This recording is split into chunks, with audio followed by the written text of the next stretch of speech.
Google glasses were expensive, stupid looking, and no one I know personally wanted one, and yet Google is set to give the glasses another shot. Hey everyone, this is Kevin the Apptrepreneur, and Google glasses, yeah. So, I don't know if anyone remembers the Google glasses, but Google glasses was supposed to be the next big thing because everything Google, Apple, Microsoft, well, maybe not Microsoft, but everything Google and Apple does is always the next big thing. And if you think companies like Uber and Lyft selling the idea of self-driving cars is a fictitious, cheap way to get investor confidence, you know what? They're not the only one who does this. Google did this too with the Google glasses.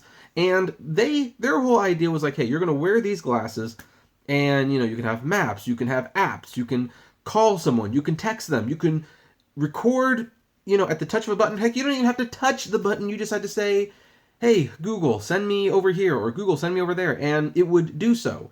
And when they sold this thing, of course, it made it sound like the greatest thing since sliced bread. But honestly, it was virtually mocked and everything, including comic strips like this one, where they pretty much said that, yeah, it's basically just you recording everyone. And then it, of course, caused problems with, like, bars and companies, because no one wants to be around someone with a device that might constantly be recording them, without their consent. So bars were actually throwing people out of their establishment if you came into, the building with Google glasses on.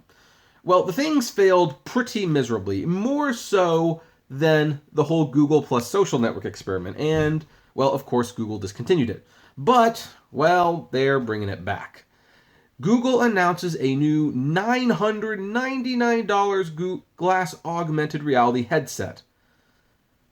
I'm assuming they're feeling a little emboldened by the fact that, virtual reality headsets have kind of become a thing. Not enough to make a huge dent, but enough where, like, it's going to be a big part of, like, the PlayStation 5. And when you look at this design, from what I remember compared to the last Google Eye design, it is a little bit more sophisticated. Like, it actually has glasses. Like, there's actually little glasses there. I bet you those lens are actually screens or something. So they're giving it like another go around. But $1,000. Does anyone here want this for $1,000? Let's look at this. So, Google has announced a new version of its business-focused glass augmented reality headset, which it's now designating an official Google product instead of an experiment. The Glass Enterprise Edition 2 cost $1,000. Although, like its predecessor, it's not being sold directly to consumers. It's got a new processor, an improved camera, a USB-C port for faster charging, and a variety of other updates. Google still isn't positioning Glass as a mainstream product, but it seems to be expecting greater sales of the Glass Enterprise Edition 2. The device has been moved out of the Google X Moonshot factory and into the main Google family of products, letting Google meet the demands of the growing market for wearables in the workplace, according to a blog post. It's funny that they say wearables in the workplace because, again, one of the things that I was kind of under the impression Google Glass was controversial in workplaces because, who wants employees to be constantly recording them? Heck, who wants employees who might really be watching something, during a meeting when they should be paying attention to the charts on, the wall, on the projector? So I was under the impression companies were not happy with the Google Glass and many of them banned them, but maybe I was wrong. Who knows? The headset is still aimed at businesses. The basic glass design hasn't changed much. It's still a relatively simple heads-up display, not a Microsoft HoloLens-style mixed reality headset. But it's gotten a processing boost with Qualcomm Snapdragon XR1 chip, which is designed for augmented and virtual reality. Google says that with the XR1's power, the new glass headset can incorporate computer vision and advanced machine learning capabilities. Yeah, because that's what you want, advanced machine learning capabilities on your head. I don't know, that seems strange. Google has already released a consumer-focused computer vision tool called Lens, which offers features like sign translation and restaurant recommendations, which is pretty innocent enough, I suppose. Google is also adding new safety frames to glass in partnership with Smith Optics, plus a bigger battery and another upgraded components. Glass also now runs on Android, which the other one didn't. That's surprising. With support for Android Enterprise Mobile Device Management. The Glass Enterprise Edition 2's existence leaked months ago, complete with news that it would likely be moving to Android. But we haven't gotten a full picture of Google's plans for it until now. Glass was originally billed as a mass-market augmented reality headset, but after complaints about privacy and functionality, Google reinvented it as a tool for surgeons, factory workers, and other professionals. So that's where they're going with the whole business. So that might be why they're not selling it directly to the consumers. This might be a situation where they're selling it to the businesses. If the business wants it and feels that this could be of benefit to them, then they will provide it to their employees. That also means the $1,000 price tag is not going to be as big of an issue as I thought. Google boasts that businesses have reported faster production times, improved quality, and reduced costs by using Glass for hands-free computing or troubleshooting. The original Explorer Edition cost $1,500, so while Enterprise Editions to $1,000 isn't cheap, it's still significantly more accessible. Several other companies are working on business-focused augmented reality glasses, including Microsoft, Vuzix, and Epson. Meanwhile, consumer-focused AR hasn't gotten very far, despite the existence of smart glasses like the North Focals, moving glass out of the X program series like a vote of confidence from Google. But for now, there's no sign that it's coming to a broader audience, which is how a lot of things are. So, yeah, $1,000. No, forget it. No, I'm not getting this thing.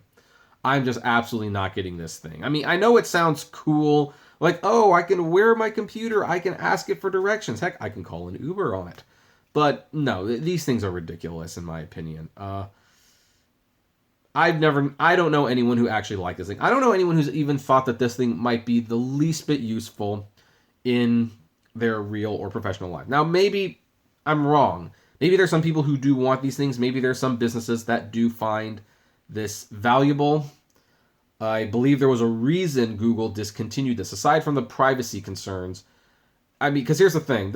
We've got privacy concerns for a lot of products. But here's the thing. If it is embraced wide enough, those privacy concerns tend to go out the window. I mean, just look at the cell phones that we use now. They record us, they spy on us, they do all these things. Not a whole lot of concern from people because they like the convenience. But I don't think anyone really liked these things. Again, I motioned to that Penny Arcade comic at the beginning where it was like, when people saw other people wearing Google Glasses, they just saw one thing. Someone who was constantly taking pictures of them, someone who was constantly videoing them, and I don't know. I mean, it would be an interesting experiment. Like, if everyone wore a Google Glass, would you have, like, rude customers, for example? Like, if the waitress came up with Google Glasses on and was, like, taking out an order, it's like, can I take your order? Would someone maybe hesitate before being rude to the customer because their bad interaction could be recorded and maybe put on YouTube? I don't know. But it's going to be interesting to see if this actually catches on. You know, now that I look about it, like, the glasses holders, I don't know what they call the rims. I don't know what you call them. They're uneven, so it's like, I don't know. That would bother me personally. But, again, I have no interest in this stupid thing.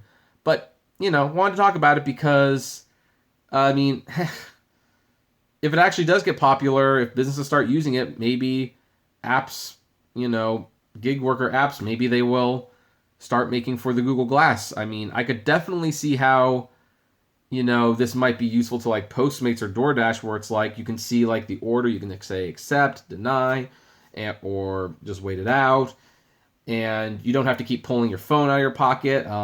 You can just look at the directions. Yeah, there's some advantage I could see for the gig economy in this, but whether it will actually be a thing or not, I don't know. And that privacy issue is, of course, a big thing. But that's where we're going to end this. What do you folks think about this?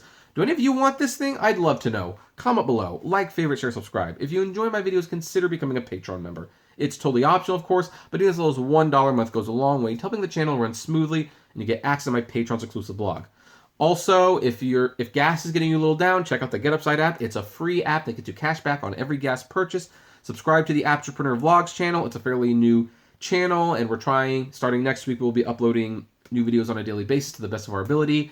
And if you want to talk to me or other fellow rideshare people or electronic geeks, software geeks, whatever, check us out at the Apptrepreneur Hangouts on Facebook. And as always, flame responsibly. Have a good one.